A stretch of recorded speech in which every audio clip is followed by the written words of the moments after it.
Let's start with DDR1, that launched in 2000, and if you think RAM is confusing now, imagine this. Before DDR1, computers used SD-RAM, memory so slow that opening a program felt like waiting for a dial-up modem to connect.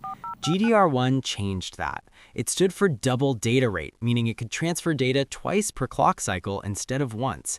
Suddenly, your PC didn't crawl, it walked. Back then, 256 megabytes of RAM meant your PC was a beast. Today, your phone has 8 gigabytes. DDR1 ran at about 2.5 volts, used 184 pins on desktops and around 200 pins for laptops.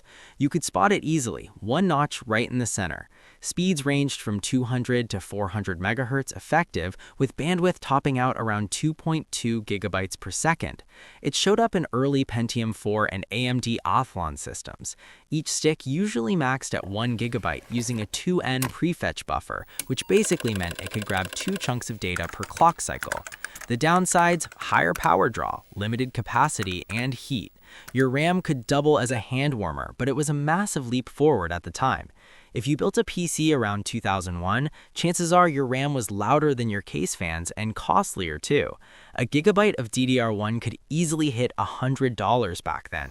Today, you'd pay that for 16 gigabytes of DDR4. Times change fast. DDR2.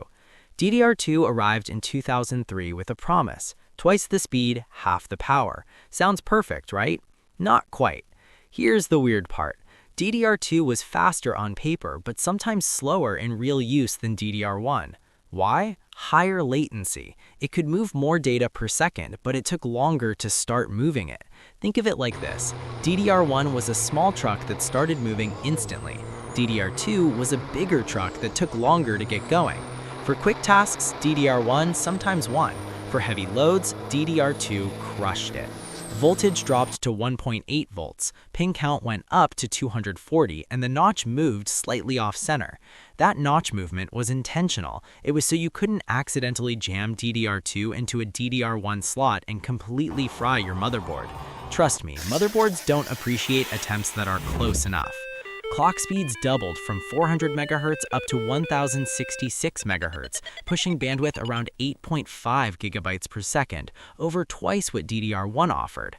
DDR2 also introduced 4N prefetch, meaning it could grab 4 chunks per cycle. In real terms, PCs felt smoother. You could finally run multiple browser tabs without your system freezing like a statue. DDR2 powered the Intel Core 2 Duo and early AMD Phenom days, the era of Windows Vista and questionable desktop wallpapers, but higher latency sometimes made it slower in practice than DDR1 at the same clock. It was a weird upgrade, faster on paper but not always in daily use. Still, efficiency improved, heat dropped, and capacities hit 4 gigabytes per stick. By mid-2000 standards, that was huge. If you're curious, DDR2 is long dead today. You might still find dusty sticks in office PCs from 2007, right next to the printer nobody wants to replace. Then came DDR3 in 2007, the memory that defined an entire decade of gaming PCs. This was the era of Minecraft.